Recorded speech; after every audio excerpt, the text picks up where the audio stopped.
Bienvenidos a este espacio de entrevistas de Proceso Digital y Departamento 19. En esta oportunidad nos visita aquí en la sala de redacción Godofredo Fajardo. Ustedes quizás lo conocieron si son de la época, digamos unos 10 años atrás, en el Partido Nacional, y ahora él es el presidente de la Democracia Cristiana.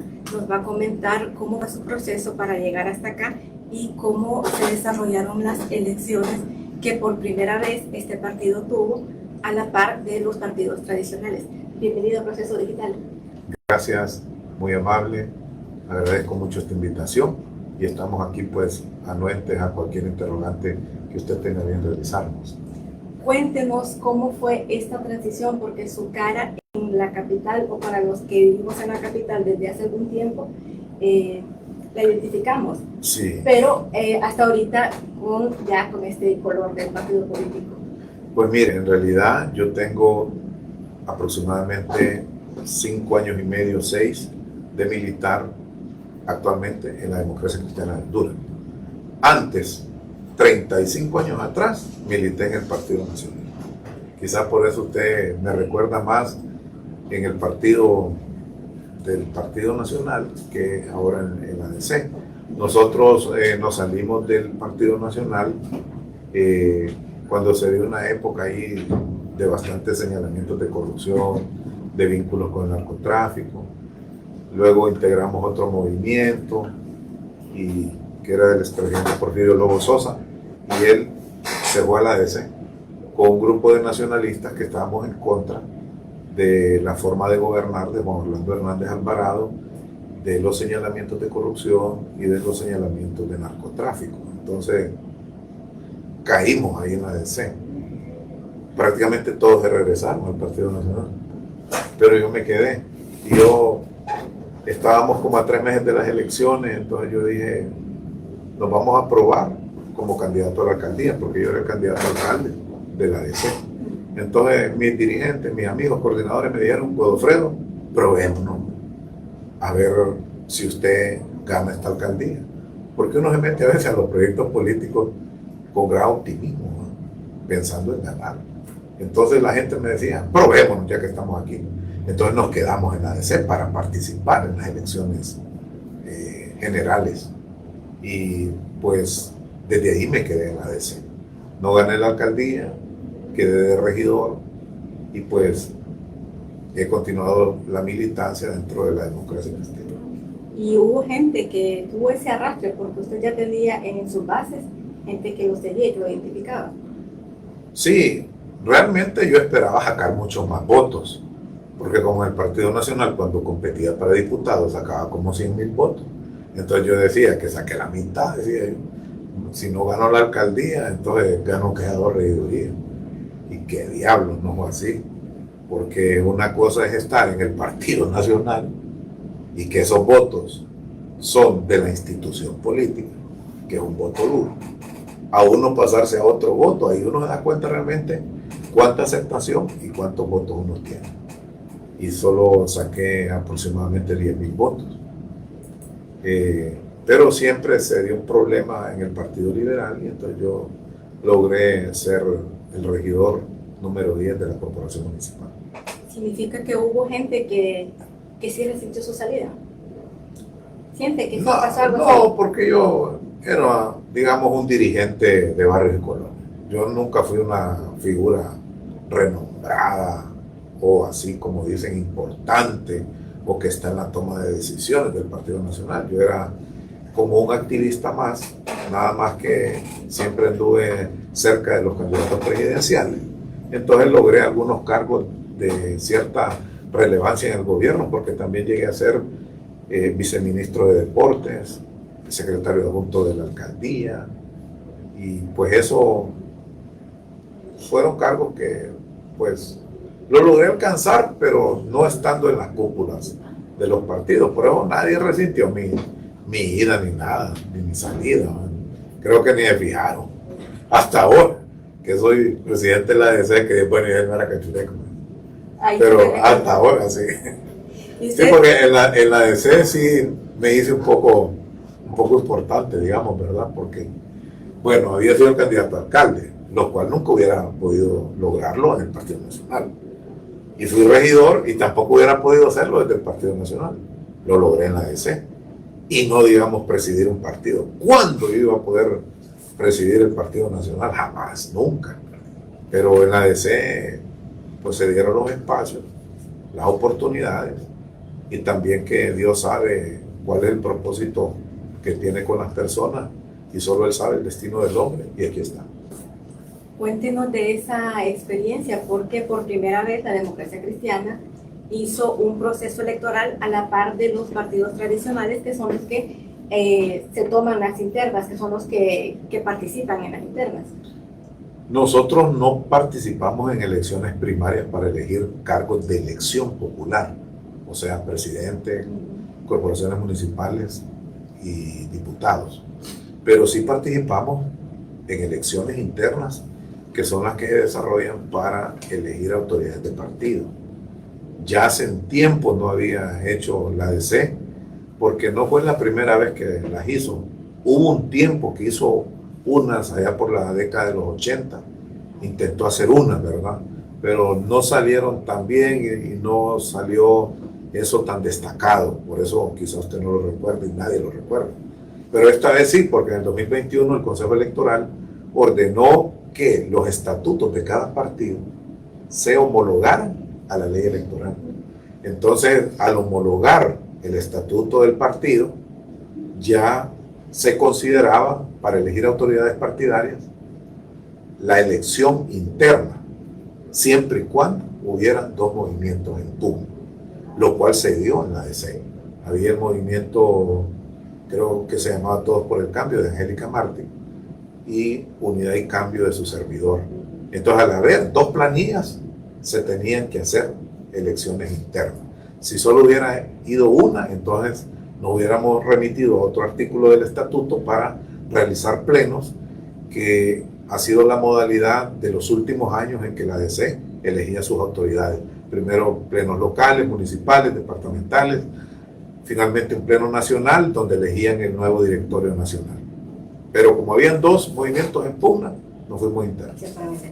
¿Y la votación fue la que ustedes esperaban o esperaban más, esperaban menos? ¿Cómo lo califican? Uno, como todo político, a veces peca de optimismo y es más positivo que realista. Nosotros en su momento le planteamos al Consejo Electoral que nos pusiera urnas en los 298 municipios, porque nosotros vislumbrábamos una participación masiva de la democracia cristiana. Pero cuando se reunió gente del Consejo Electoral con la Comisión Nacional Electoral del partido, dijeron: no, ustedes no tienen tanta militancia, y nos basamos en los últimos resultados electorales, donde ustedes no necesitan tantas urnas, porque no tienen tantos votantes a nivel nacional. Entonces solo nos aproximaron, nos aprobaron 45 urnas, y ahí solo cabía un máximo de 7,000 votos, porque el candidato presidencial de la vez pasada a nivel nacional solo había sacado 3,000. Entonces el criterio que utiliza el Consejo Electoral con la Comisión Nacional Electoral del partido es que se iban a basar en la última elección de la candidatura presidencial y un poco más, para en ese sentido establecer el tamaño de la elección que iba a tener la democracia cristiana. Pero aún así siempre fue bien importante el ejercicio democrático, porque se le dio la oportunidad prácticamente a todos los departamentos, digamos, y a los municipios donde hay más demócratas cristianos o simpatizantes, para que no asistiera a un pleno, sino que fuera una urna. Y ahí ya podemos ir generando confianza y costumbre de que el demócrata cristiano tiene que elegir en una urna. Si queremos hacer grandes partidos, fortalecerlo, superarlo, tenemos que ir a las urnas, y que se presenten a una elección no solo dos movimientos. Ojalá que en las próximas elecciones se presenten más movimientos, para que el partido se pueda mover a nivel nacional, para que haya competencia, para que los dirigentes se den cuenta que ya no van a poder ser electos con el dedo en los plenos, sino que tienen que buscar el apoyo popular. Y hacerse conocer, hacerse... La gente hacer lo que espera planteamientos, es que darse haya a una... conocer. Exactamente, que Sí. ver la posición del partido y ver que sean oposición o que se hagan escuchar la voz, porque para eso se les da el voto. Sí. ¿Qué está haciendo, cómo puede decir la democracia cristiana en este momento que está representando a quienes votaron por sus candidatos en las elecciones pasadas? Bueno, es que los demócratas cristianos y simpatizantes votaron no por candidatos a cargos de elección popular, sino, como le digo, por autoridades de partido. Pero ahí las propuestas fueron... Pero en las elecciones pasadas, cuando se les dio un voto, hubo gente que fue y en esa papeleta marcó por la democracia cristiana. Así.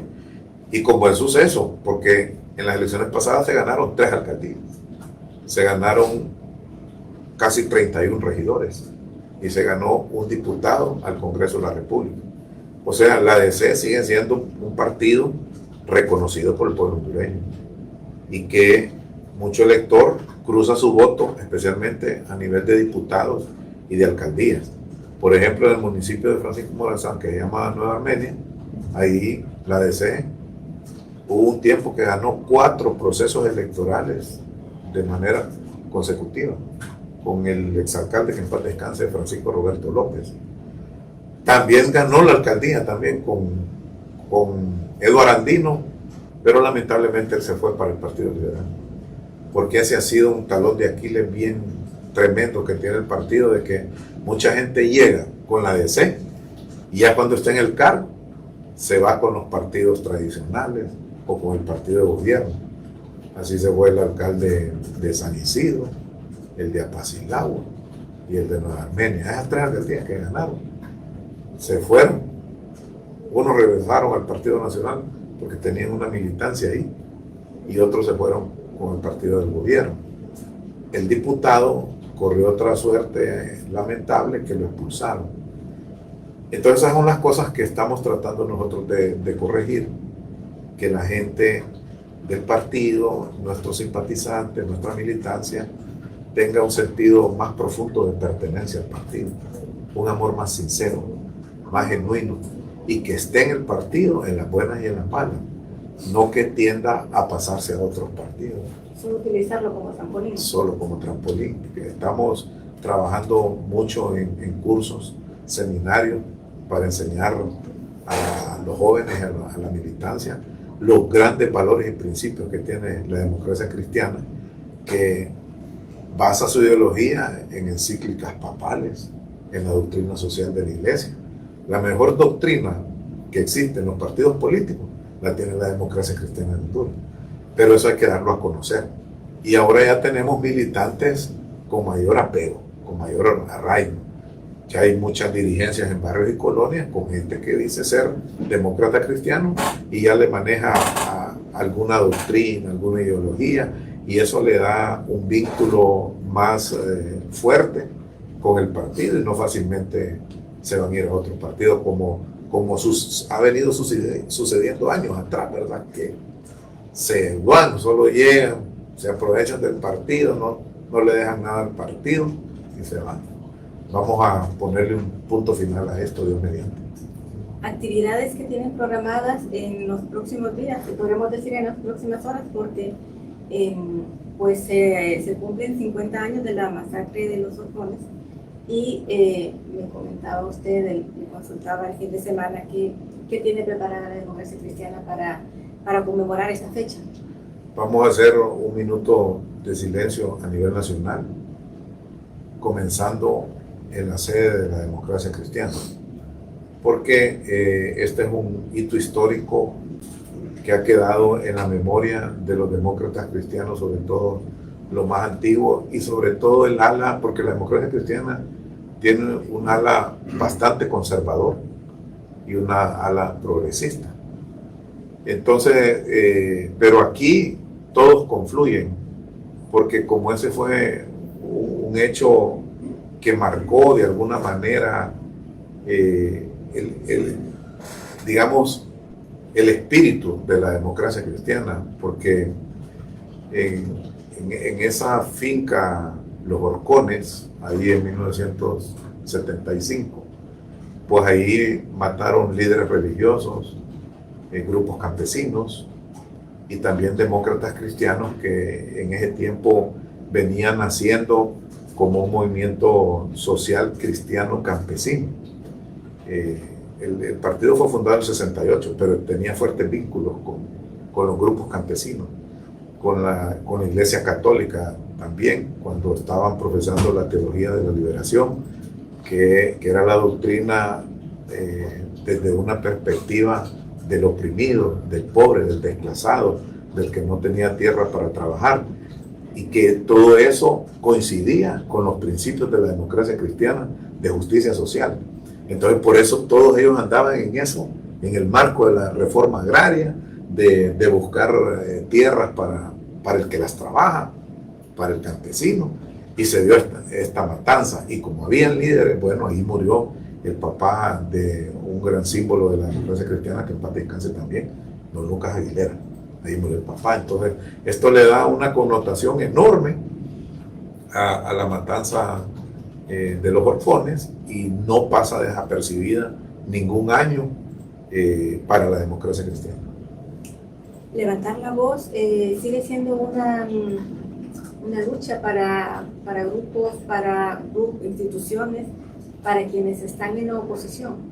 Sí, la democracia cristiana hace sus intentos, ¿verdad? Porque no es fácil, porque no nos dan tanta cobertura mediática. Nos es difícil accesar a los medios de comunicación. Mira, los otros partidos políticos todos los días nos entrevistan. Si no es por una cosa, es por otra.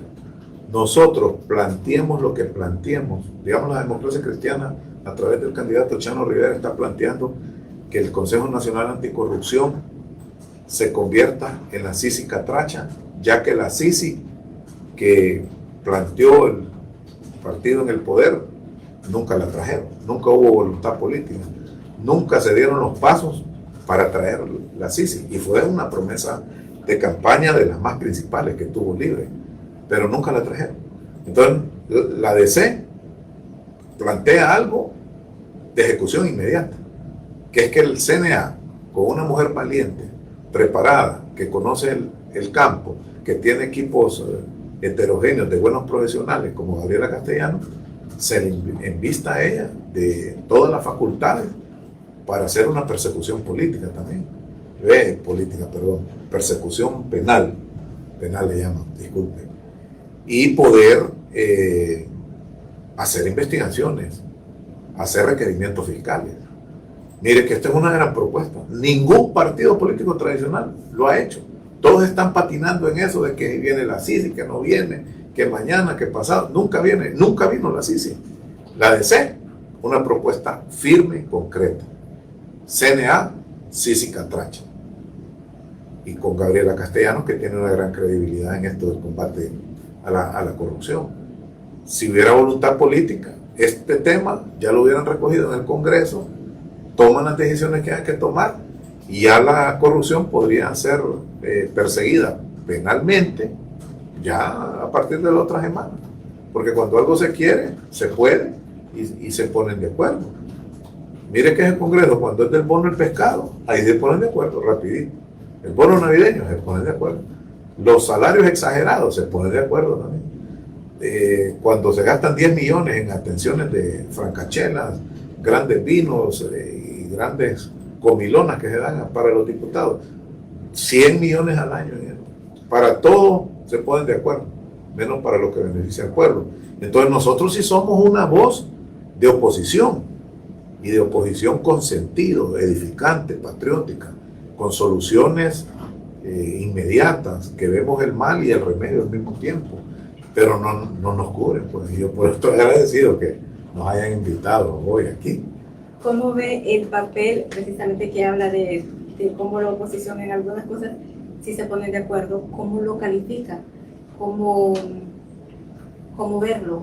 Cuando, por ejemplo, hablamos de temas de que ante los medios se les da espacio y se dice una cosa, se dice que van a hacer algo, y a la hora en que se necesita de que estén presentes, por ejemplo, lo básico que deben hacer, que estén presentes sus curules, pues se desaparecen.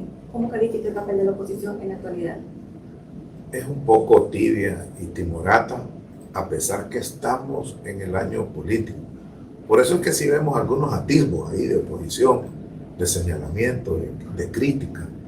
Pero todos los 3 años y medio anteriores no vimos eso, porque estaban compartiendo el poder, estaban consiguiendo canonjías, empleos para familiares, para recursos para sus partidarios y cuantas cosas, ¿verdad? Entonces, estos partidos en esencia son básicamente lo mismo. Tenemos 200 años de estar escuchando promesas incumplidas, 200 años donde han gobernado desde militares todos los partidos políticos y donde siempre vemos que el país camina para atrás como el cangrejo, no vemos soluciones a nada. Mire, ahorita empleo no hay. Todos los años se cierran 100 empresas por causa de la extorsión. Tenemos una educación atrasada. La delincuencia se ha vuelto a desatar. La extorsión sigue golpeando la pequeña y hasta la mediana empresa. No hay presente, no hay futuro, no hay norte ni sur, no hay nada. Y siguen ellos, como en esencia son lo mismo, en la práctica son lo mismo. Ellos siguen teniendo adeptos porque manejan grandes presupuestos, grandes recursos, logística. ¿Usted cree que la prensa los cubre todos los días de forma gratuita? No, ellos hacen unas grandes pautas. Entonces, también sectores de prensa se acomodan a ese vaivén del poder y está siempre interesado en que ellos estén en la palestra pública todo el tiempo, con protagonismo, en la vitrina pública, frente al pueblo, aunque sea peleándose, aunque sea diciendo nada, porque ya no dicen nada. Usted ve un Congreso Nacional totalmente confrontado, parecen perros y gatos. Es como que usted meta varios gatos ahí en un saco y los sacuda y dicen a aruñarse ahí, ¿verdad? Tiran patadas voladoras en el Congreso, se paran los curules, suenan bubucelas, silbatos, revientan cuetillos, morteros. Una ley en beneficio del pueblo en ese Congreso Nacional no se ha aprobado. Una ley en beneficio del pueblo. Pero ellos siguen siendo los grandes protagonistas de los procesos electorales, porque como son los que dan las pautas publicitarias, ¿cómo les va a decir que no si están dentro de los presupuestos? No digo todos, ¿verdad? Pero sí, la mayoría de los medios, por eso que los vienen cubriendo, todo el tiempo los vienen cubriendo. Mire las campañas que desarrollan también, multimillonarias. Vimos el 9 de marzo, todas las calles de Honduras tapizadas de afiches, de vallas, de banners, grandes pautas de televisión, de prensa, de radio, exagerados, campañas de 200, 300 millones de lempiras. Y nadie sabe de dónde vienen todos los dineros, nadie sabe. O bueno, nadie dice, porque los partidos políticos deberían decir, mire, nosotros gastamos esto y estos dineros provienen de estos empresarios, de estos donantes o de estos partidarios o de estas empresas. No dicen nada aquí. Aquí fiscalizando, ¿verdad? No fiscalizan nada. Porque hay muchos de los que salieron electos y no han rendido cuenta. Están pendientes y se les está dando, de hecho, dándoles el beneficio de ampliarles para que vayan y se pongan al día con este rendimiento de cuentas que la gente quiere y que la gente debería de exigir. Pero ¿sabe qué? El pueblo sabe que esos dineros vienen de la corrupción, de saquear el Estado y también vienen del narcotráfico. Porque ¿cómo va a creer usted que se va a gastar 500? Mire, ahorita los cálculos dicen que el Partido Nacional va a gastar 1.000 millones de lempiras en su campaña y que Libre va a gastar 2.000 millones de lempiras. Ahí debería haber política limpia. Ahí debería funcionar esta institución y decirles, bueno, presenten estos presupuestos realmente de cuánto van a estar en sus campañas, que vamos a auditar. Eso sería política limpia. Pero aquí no dicen cuáles son los que le donan el dinero a los partidos. Es un misterio sin resolver. Todavía mucho por hacer, mucho por lo que la gente quiere. Todo. La lucha de las antorchas fue precisamente para que se terminara toda esta corrupción, todo esto oscuro. Las antorchas se acomodaron. Ahí vemos sus principales personajes en el gobierno, con todo el familión de cada una de esas personas.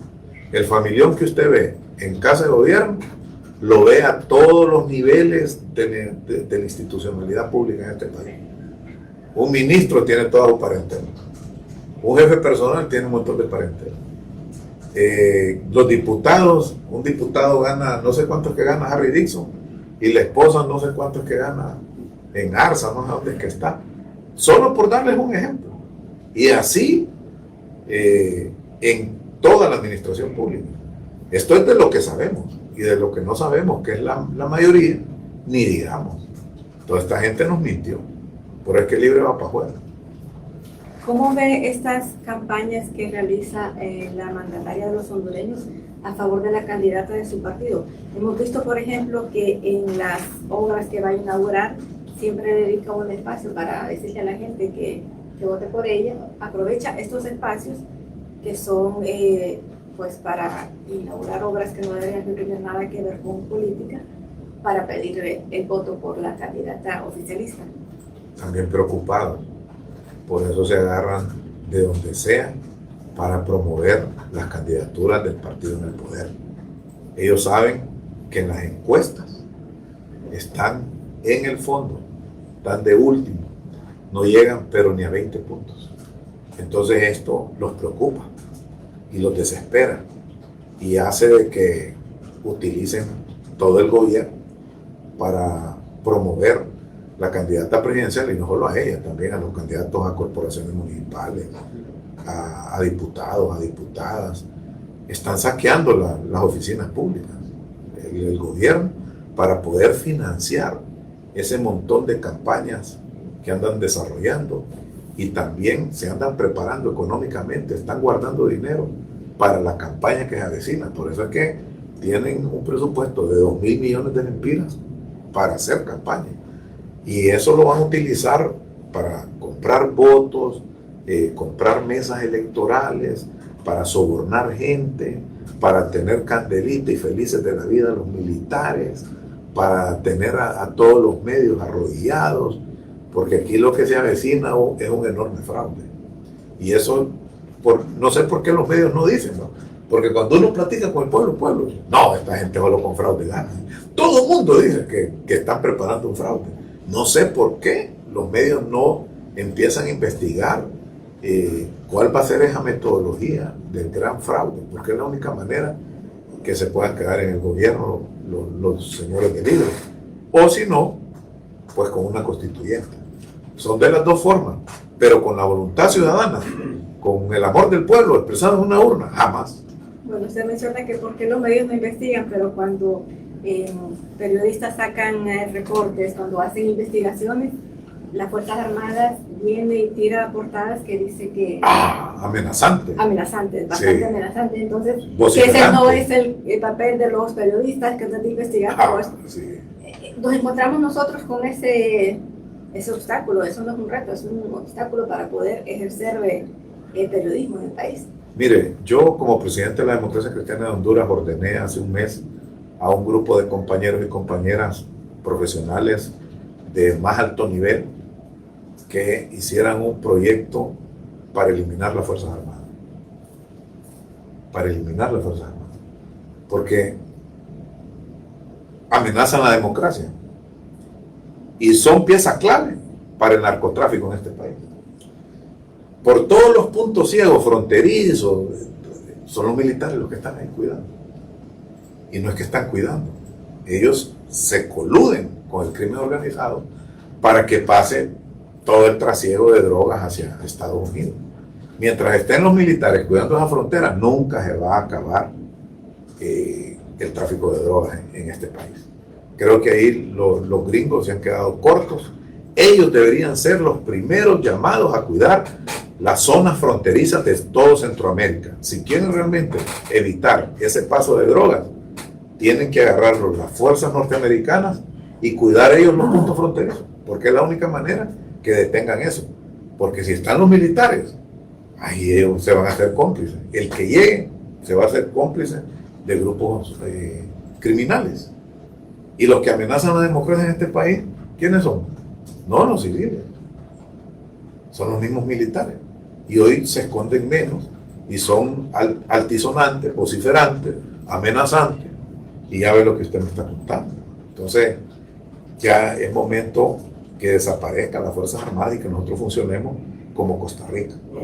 Yo por asuntos del boxeo he tenido mucha relación con dirigentes costarricenses del boxeo, que también son profesionales, abogados, ingenieros, arquitectos, también hay políticos, y ellos me dicen que uno de los pilares fundamentales por qué Costa Rica se ha desarrollado es porque no tiene Fuerzas Armadas.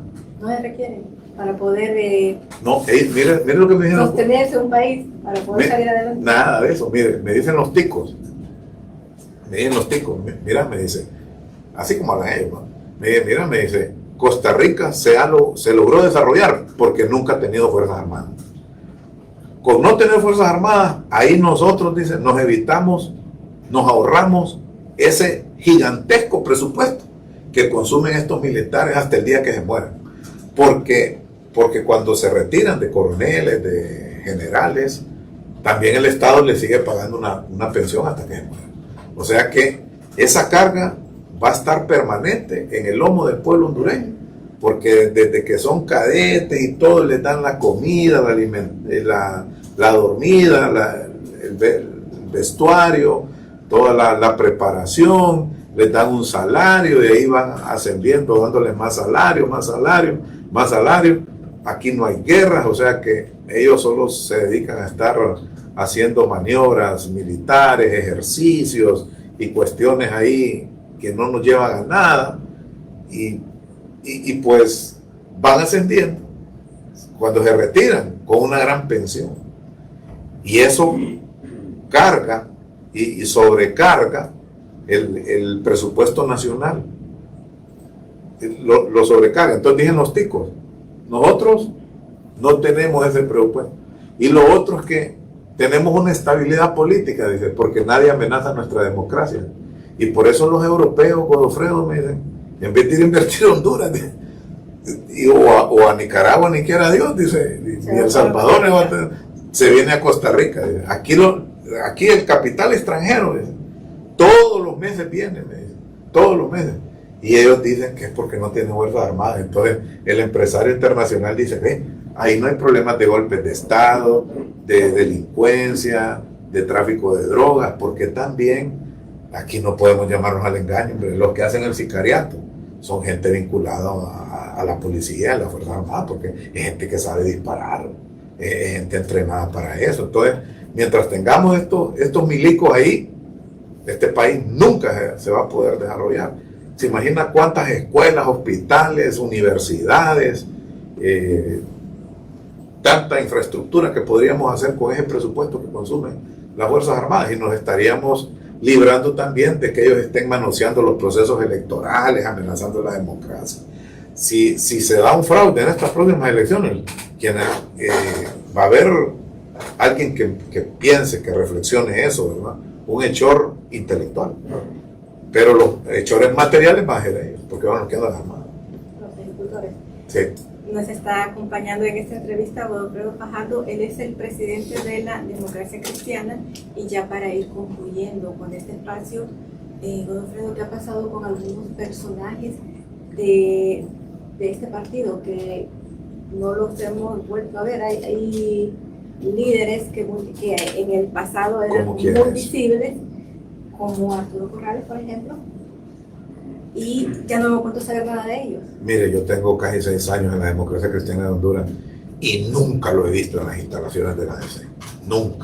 Nunca lo he saludado, nunca le he dado la mano, ni siquiera nunca hemos estado en una misma oficina. Yo no lo conozco a él en persona, con eso se lo digo todo. Pero bueno, usted sabe las leyendas urbanas que a diario surgen en este país. A él lo vinculan a todo aquí, a todo, y especialmente a todos los malos. Yo no soy quien para juzgarlo a él ni a nadie, ¿verdad? Porque no soy Dios. Pero yo le puedo asegurar que la Democracia Cristiana de Honduras no tiene ninguna injerencia Lo que sí supe yo, que el 9 de marzo él estaba apoyando al otro sector con el cual yo disputé la presidencia de la democracia cristiana de Honduras. Hasta ahí supe, y más que todo a manera de comentarios, de chismes, si se quiere llamar así, pero yo verlo con mis propios ojos, nunca he sabido que él esté en activo en la DC. Creo que sí sigue siendo DC, porque la herencia de su papá en la democracia cristiana tiene un peso histórico inconmensurable. Una de las personas más respetadas, hasta hoy en día incluso, es el doctor Hernán Corrales Padilla, símbolo de capacidad, de profesionalismo, de honestidad, de limpia trayectoria. Hernán Corrales Padilla, aquí ese nombre pesa y se dice siempre con palabras mayores. Gracias por darnos este espacio para poder platicar con quienes están detrás del teléfono o de una computadora, y pues les invito a que, así como estuvieron pendientes y siguiendo esta entrevista, puedan acompañarnos en otras en el futuro. Gracias.